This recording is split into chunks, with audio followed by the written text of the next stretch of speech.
Radio. Les Français parlent aux Français.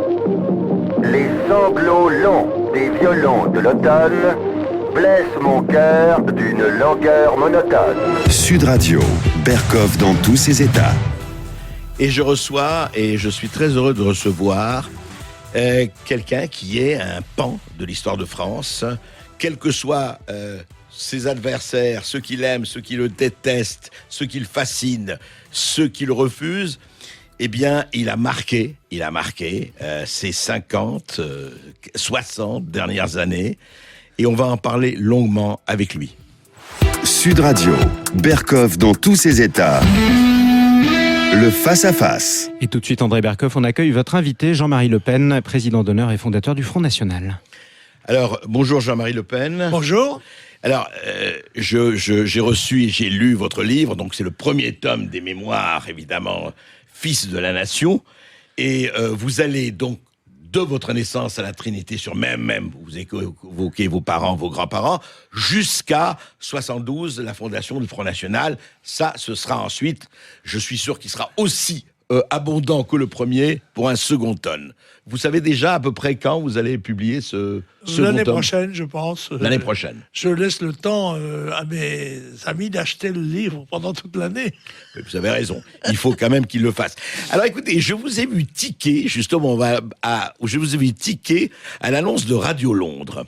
Et j'ai lu dans votre livre, alors ça déjà, ça me pose, le patriote que vous êtes, je vous trouve dans le livre assez réservé sur De Gaulle. Vous ne censez pas Pétain non plus. Mais enfin, vous avez l'air de dire que De Gaulle n'a pas joué le rôle qu'on lui donne, ou en tout cas, on a hypertrophié le rôle de Gaulle. Or, quand même, vous qui êtes patriote, qui est la vraie France, et on a eu, vous savez, avec les grandes polémiques en disant que la France était responsable de la rafle du Veldiv notamment, et les grandes polémiques, ça a été notamment Bertrand Renouvain et autres, il dit la France n'était pas à Vichy, la France était à Londres et chez les résistants. Quelle est votre position là-dessus ? Parce que c'est un peu, non pas que c'est flou, mais vous balancez là-dessus. 99,9% des Français étaient en France métropolitaine. Ouais. Et il faut bien reconnaître que c'était plus difficile de résister en France métropolitaine qu'à Londres. Et c'est ce qui relativisait en quelque sorte le sentiment qu'on pouvait avoir à l'égard des gens de Londres, du général de Gaulle. Et ce qui m'avait frappé étant adolescent quand on écoutait la radio, car écouter la radio chez nous, c'était déjà prendre des risques. J'étais en zone interdite et par conséquent, il y avait une surveillance. Vous étiez en Bretagne à l'époque. En Bretagne. Oui. Il était interdit d'écouter la radio de Londres. On l'écoutait bien sûr, tac, tac, tac, tac, on connaissait ça. Mais il y avait une chose qui m'avait frappé, c'est que Radio Londres paraissait beaucoup plus anti-Vichy qu'anti-Berlin. C'est-à-dire, c'était plus contre le gouvernement français que contre l'occupation allemande proprement dite. Oui, mais alors justement, est-ce que la légitimité, parce que vous savez qu'avec De Gaulle, effectivement, le nombre n'était pas grand, mais vous savez très bien, c'est pas à vous que j'apprendrai le rôle des minorités agissantes. Il y avait des Maurassiens, il y avait des gens de gauche, il y avait des libéraux, il y avait un peu de tout. Mais il y avait aussi, comme il a dit de manière un peu caricaturale, j'avais autour de moi des juifs et des antisémites.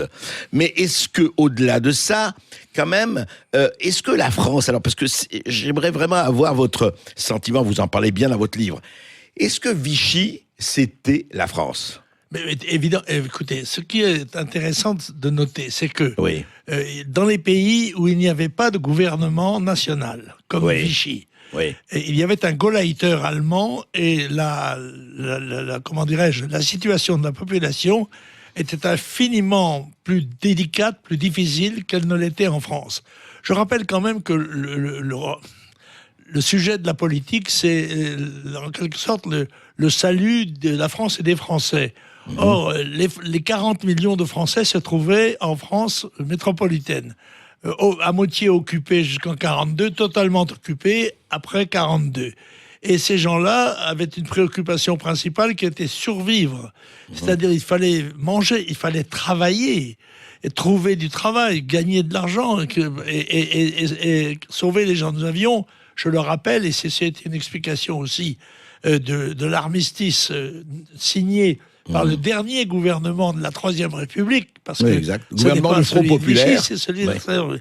Ouais. C'est qu'il y avait à ce moment-là 2 millions de prisonniers de guerre et 5 millions de réfugiés sur les routes. Et que le problème se posait de savoir comment la France allait survivre. C'était le sort des 40 millions de Français, et c'est ça, c'est l'immense mérite quand même des gouvernants, quelles qu'aient été leurs erreurs, leurs fautes, leurs manœuvres, c'est l'immense mérite d'avoir relativement protégé, au point que d'ailleurs des gens comme le colonel Rémy pensaient qu'il y avait accointance entre De Gaulle et Pétain, que l'un jouait le rôle de bouclier et l'autre le rôle de l'épée. Voilà. Ouais. Alors je reconnais au général De Gaulle un certain nombre de mérites d'avoir placé la France dans le camp des vainqueurs en 1945, et puis d'avoir une certaine conception de l'État qui me semble assez normale. Mais en revanche, je lui en veux, si j'ose dire, historiquement parlant, d'avoir concédé l'épuration aux communistes après la En libération. 45, oui, vous en en parlez. 45, oui. et d'avoir trahi son engagement en faveur de l'Algérie française avec comment dirais-je, des aspects absolument répugnants à l'égard des harkis, à l'égard des pieds noirs. Et ça, je ne l'ai pas accepté. On va en parler de ça, oui, justement. Non, mais c'est très intéressant. Juste un mot pour finir avec ce chapitre. On pourra en parler pendant des heures. Est-ce que vous pensez vraiment que s'il y avait eu il n'y aurait pas eu un gouvernement, disons, qui, comme disait Pétain, c'est le cœur métrique, je vous demande d'arrêter le combat, alors que beaucoup dont Nouvelle disait qu'on aurait pu encore se battre, mais ça c'est à vous de me le dire. Mais est-ce qu'avec un Gauleiter ou avec une occupation allemande directe, vous pensez que les rafles, les emprisonnements ont été beaucoup plus importants que ce qu'ils ont été? On le sait dans les pays où il y avait des Gauleiters. Ouais. En Hollande, en Belgique, je crois aussi, et en Pologne, la répression des actions de résistance à l'occupation a été beaucoup plus violente, beaucoup plus brutale. Je crois quand même qu'il y avait un amortisseur. Vous savez, c'est pendant la première occupation. Après, c'était une occupation de paix, n'est-ce pas, quand la France se trouve dans la Ruhr et la Rhénanie. Stresemann, l'homme d'État allemand, a une devise qui est Financieren.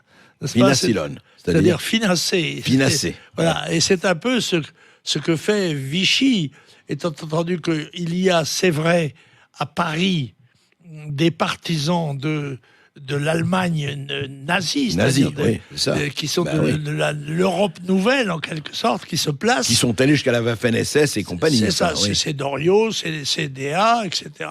Qui sont d'ailleurs tous les deux des hommes de gauche, n'est-ce pas? Doriot étant l'ancien secrétaire du Parti communiste et DA l'ancien secrétaire du Parti socialiste. Mais enfin, cela étant, ils avaient une affinité avec un mouvement qui était, contrairement à ce qu'on dit, pas de droite, mais de gauche, qui était le national-socialisme, il faut bien le dire. Et alors, justement, par rapport à ça, moi, je voudrais revenir, parce qu'il y a pas que ça dans votre livre, c'est passionnant. Vous parlez de votre enfance, vous parlez de votre père, vous parlez de la mer, justement, pêcheur, votre père pêcheur, la Trinité-sur-Mer, vous racontez cela, et ça, c'est tout à fait passionnant. Votre enfance, je veux dire, dans une famille qui n'est pas une famille aisée, qui est une famille où il fallait travailler dur. Vous êtes pupille de la Nation en 42, je résume parce qu'il y a tellement de choses à dire et à raconter, et que vous racontez d'ailleurs fort bien. Et je suis très content, entre parenthèses, vous savez que vous êtes le seul, Jean-Marie Le Pen, qui manie encore à la radio, à la télévision, l'imparfait du subjonctif. Je pense que vous êtes le dernier des Mohicans, hein, de ce point de vue-là. Oui, il faut le faire de moins en moins, parce qu'il y a de moins en moins de gens qui le comprennent. Et il faut parler un langage que tout le monde comprend. Mais alors justement, et puis vous avez été militaire, vous avez été guerrier, vous vous êtes battu en Indochine. Il faut raconter, il y a eu l'expédition de Suez, tout à fait passionnante, on pourra en parler des heures. Ensuite, il y a eu l'Algérie. Est-ce que vous n'avez pas l'impression, je vous pose ça un peu en brut de décoffrage, est-ce que, en fait, la France n'a pas cessé de perdre depuis, justement, 45? Est-ce que tout ça, est-ce que c'était des batailles perdues d'avance? Est-ce que vous, je sais que vous y êtes allé parce que vous y croyiez, avec un I, et que vous étiez non seulement totalement sincère, vous et beaucoup d'autres, mais est-ce que ce n'était pas des batailles perdues d'avance? Oui, je me suis toujours battu en arrière-garde. Ça n'est pas ce qu'il y a de plus glorieux, mais c'est ce qui est souvent de plus utile pour la survie de l'unité qu'on protège.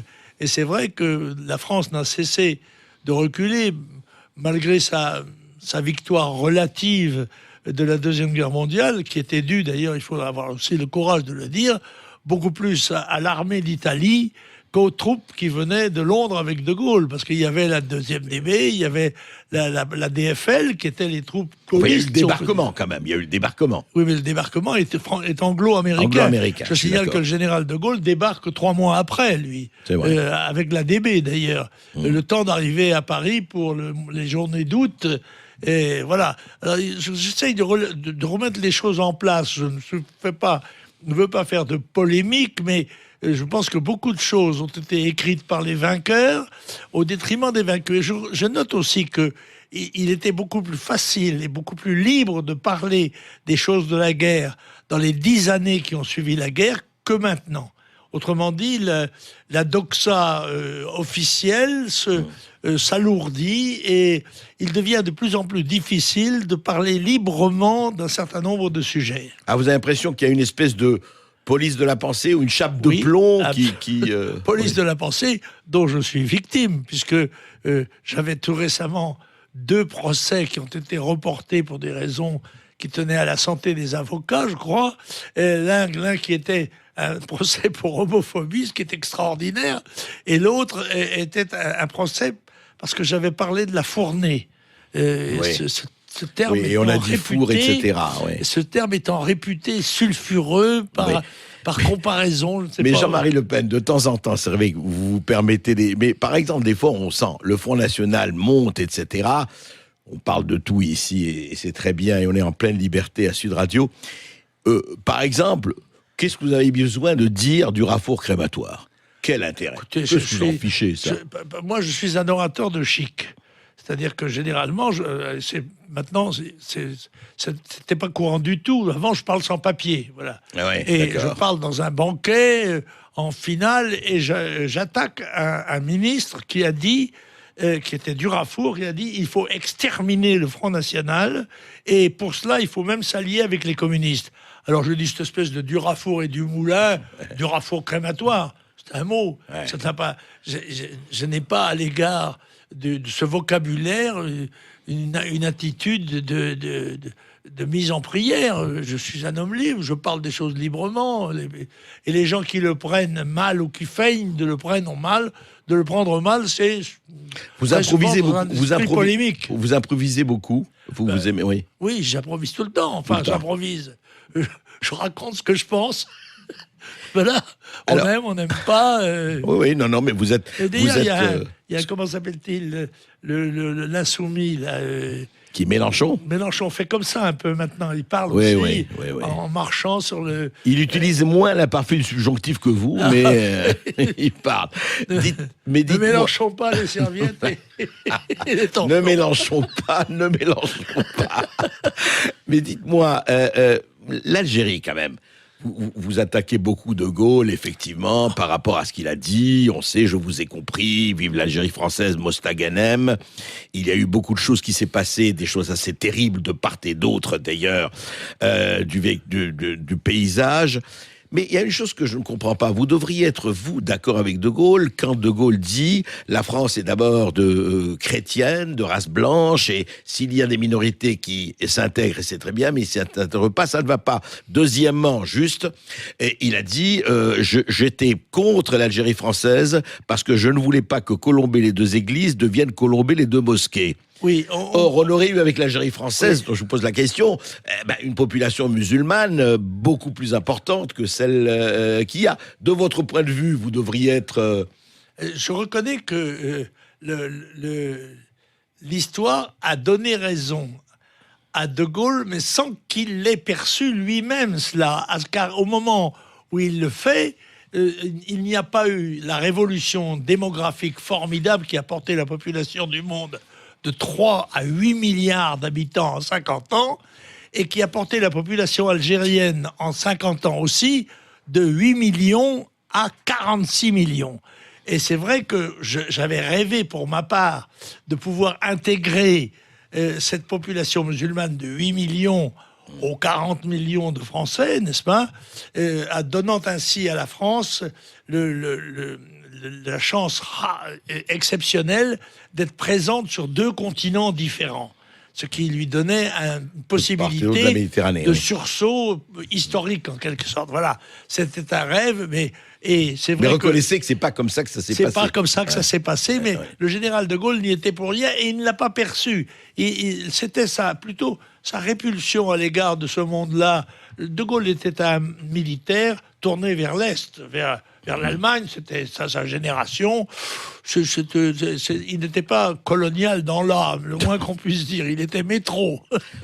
Et cela étant, c'est vrai que au regard d'aujourd'hui, cette intégration était probablement impossible. Mais il y avait des formes autres, fédérales par exemple, qui eussent été possibles. On va en parler, Jean-Marie Le Pen. Jean-Marie Le Pen, qui est l'invité d'André Berkoff jusqu'à 13h. Restez bien avec nous. On se retrouve dans quelques instants sur Sud Radio. Sud Radio, Berkoff dans tous ses états. Le face-à-face. André Berkoff qui est face à Jean-Marie Le Pen, président d'honneur et fondateur du Front National. Alors justement, Jean-Marie Le Pen, je voudrais que vous parliez, parce que vous aussi, toute votre vie, vous vous êtes fait une certaine idée de la France. Et c'est quoi cette idée de la France? Je dois vous dire d'ailleurs que c'est ce qui explique mon titre, n'est-ce pas? Car je dis fils de la nation. Ouais. Et ceci tient au fait que vous savez que les enfants de Mort pour la France sont les pupilles de la nation. Et cette disposition qui, pour beaucoup de gens, n'est purement administrative. Ça vous donne quoi, excusez-moi, Jean-Marie Le Pen? Pupille de la nation, ça vous donne quel titre? Ça vous donne quoi? Enfin, ça justement, donne c'est ça, c'est ce qu'on a dans la tête. Pour beaucoup de gens, c'est une simple notation administrative. Pour moi, ça a été quelque chose de beaucoup plus important. Parce que j'ai pensé que, étant le pupille de la nation, c'est-à-dire que l'ayant la nation pour tutrice, j'étais un Français un peu différent des autres, que j'étais peut-être plus français que d'autres, que j'avais donc des droits et des devoirs plus importants à l'égard de la France. Voilà, j'ai une relation, si vous voulez, c'est dans ma tête, ça. C'est comme l'amour, c'est l'idée qu'on se fait de soi-même et de l'autre qui crée la situation amoureuse. Et voilà, ça me rendait amoureux de ma tutrice. Et alors, l'amour, oui, l'amour pour votre tutrice vous a amené d'ailleurs à justement à prendre les armes, à vous engager dans la voie militaire et puis dans la voie politique. On va en parler. Oui, mais en dehors de ça, si vous voulez, j'étais un enfant unique. Mes parents auraient souhaité avoir plusieurs enfants, mais biologiquement, ils n'ont pu avoir que moi. Mais attention, quel produit! Mais étant seul, j'ai toujours été à la recherche d'une fratrie, en quelque sorte. Et ce qui a fait de moi toujours un peu un chef de bande. J'attirais les gens, j'étais plus aisé, mon père gagnait bien sa vie comme patron pêcheur, et mes copains avaient à l'époque... Pour Noël, ils avaient une orange dans leur sabot. Et comme moi, j'avais des jouets, on venait jouer chez moi. J'étais donc un peu le chef, quand même. Hein. Et j'ai été un peu le chef. Je suis arrivé au quartier latin. J'étais à la Corpo de droit. J'ai été président de la Corpo de droit. Président de la Corpo de droit, des dirigeants de l'UNEF, des fondateurs de la MNEF. Enfin, bref, toute une histoire qui est différente. Et j'ai toujours rallié. Par exemple, je pars en Indochine. Je décide de partir en Indochine parce que je pense que c'est là-bas que ça se passe. Et 2 de mes camarades de la fac de droit viennent avec moi. Perra, qui sera le maire de Nice, et de Marquet, non? Non, pas de Marquet, non. De Marquet, je le connais après. Non. D'accord. Et un autre camarade qui sera d'ailleurs tué en Algérie, lui, plus tard. Et puis, C'était quand? Vous êtes parti après Dien Bien Phu ou avant? Non, avant, bien avant. Et nous arrivons à Saint-Mexan, l'école d'officiers, et dans notre section, nous partons à 8 pour l'Indochine, alors que nous n'étions que 3. Nous sommes 3 deuxième classes de l'école. Tout le monde est ou sergent PMS ou aspirant PMS. Nous, notre situation est particulière.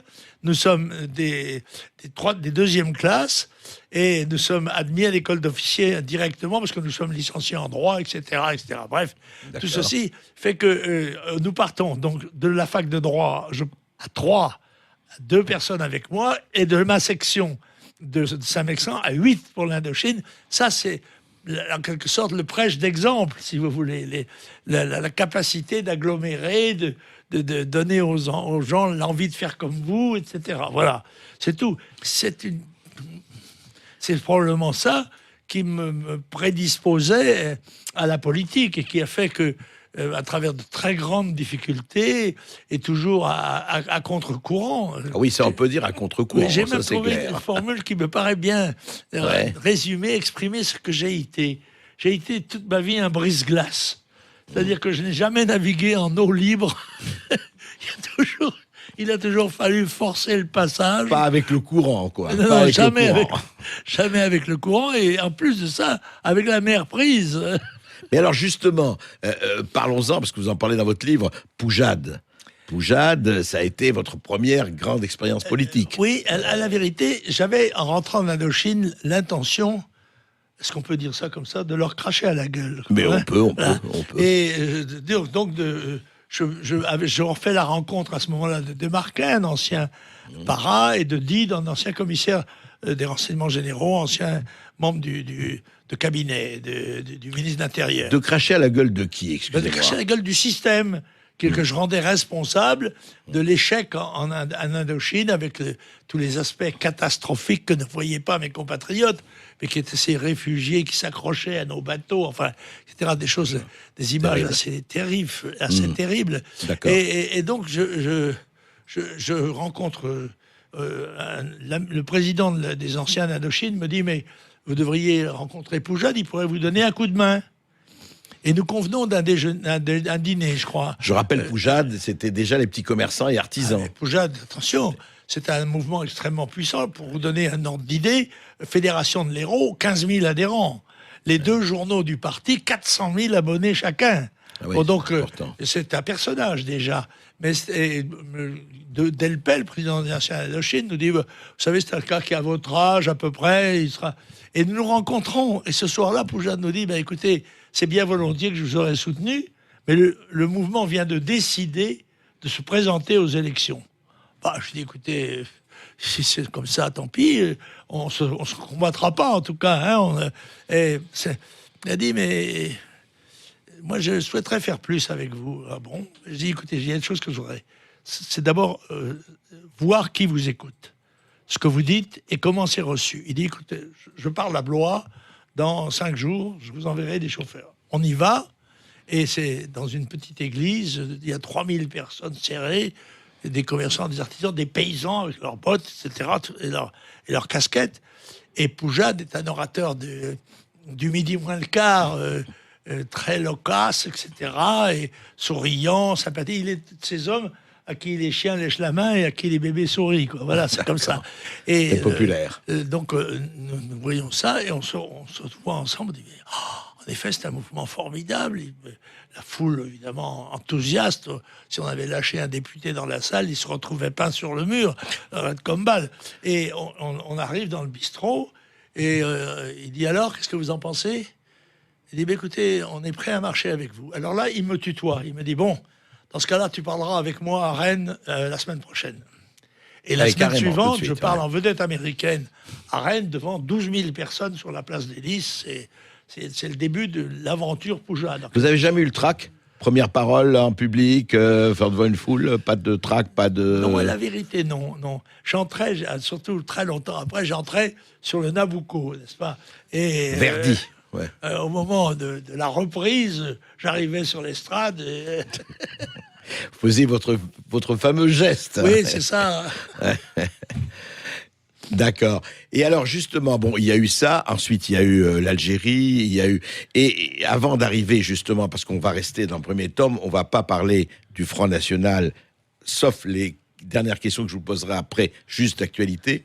Mais ensuite, vous avez l'Algérie, vous avez toute cette expérience enfin, la guerre d'Algérie. Et ensuite, vous revenez et je voudrais que vous me parliez aussi de votre vie. Vous parlez des hussards, vous parlez de Blondin, de Déon, vous parlez des écrivains, et vous parlez aussi, parce que, disons-le, vous êtes amateur de bonne chair dans tous les sens du terme, si je peux me permettre cette expression.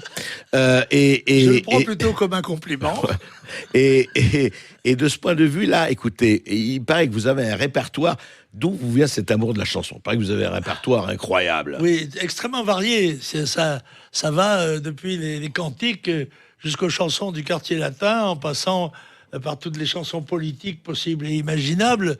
Oui, et puis les Bluettes aussi.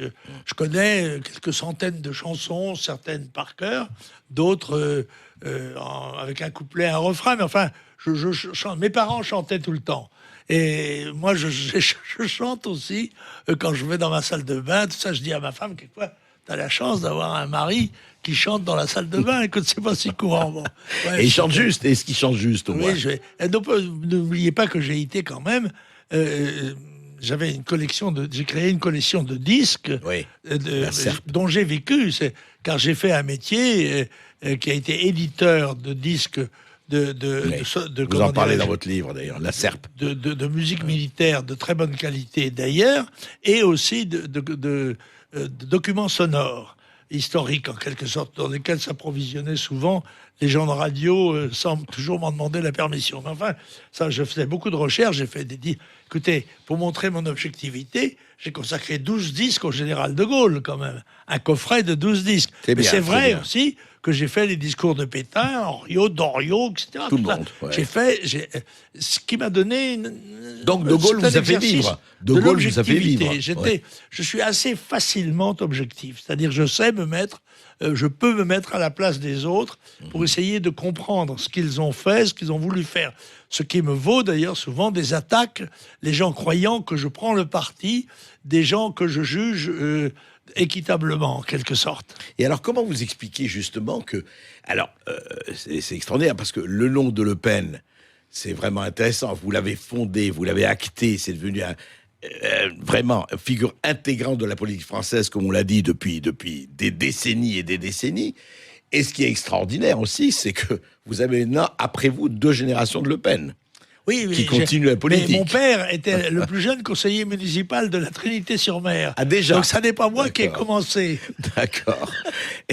Et alors justement, Jean-Marie Le Pen, on pourrait en parler pendant des heures. En tout cas, vraiment, je conseille la lecture de ce livre parce que c'est un livre, quel que soit ce que vous pouvez penser du personnage, c'est un livre passionnant parce que c'est un livre qui montre ce que c'est que la vie quotidienne. Il n'y a pas que la politique, il y a tout là-dedans. Il y a des rencontres avec des gens incroyables, il y avait comme on dit, des rencontres remarquables. Mais je voulais vous demander un peu, parce que nous arrivons, hélas, un peu, non pas en fin d'émission, enfin vers la conclusion, mais je voulais demander, vous avez quand même été un peu exclu du mouvement que vous avez fondé. Même beaucoup. Même beaucoup, exactement. Et je voudrais savoir quel est aujourd'hui, c'est pas un secret, franchement, vous êtes, pour votre âge, vous allez avoir, je crois, 90 ans en Oui. juin, c'est ça ? Bon, bah écoutez, hein, on ne peut pas se plaindre, on espère Non. que... Mais qu'est-ce que C'est vous toute la pensez... grâce que je vous souhaite. Qu'est-ce que vous pensez de la situation aujourd'hui, du Front National, de ce qui se passe aujourd'hui ? Le Front National connaît une épreuve et un recul à un moment où justement l'opinion prend conscience que le message qu'il diffusait et dont j'étais tout de même à l'origine, à savoir que le principal danger qui menaçait à la fois notre pays, l'Europe et la civilisation que nous représentons, c'est-à-dire qui découlait de l'explosion démographique mondiale et de la déferlante migratoire qui est à nos portes, qui n'en est qu'au début du commencement.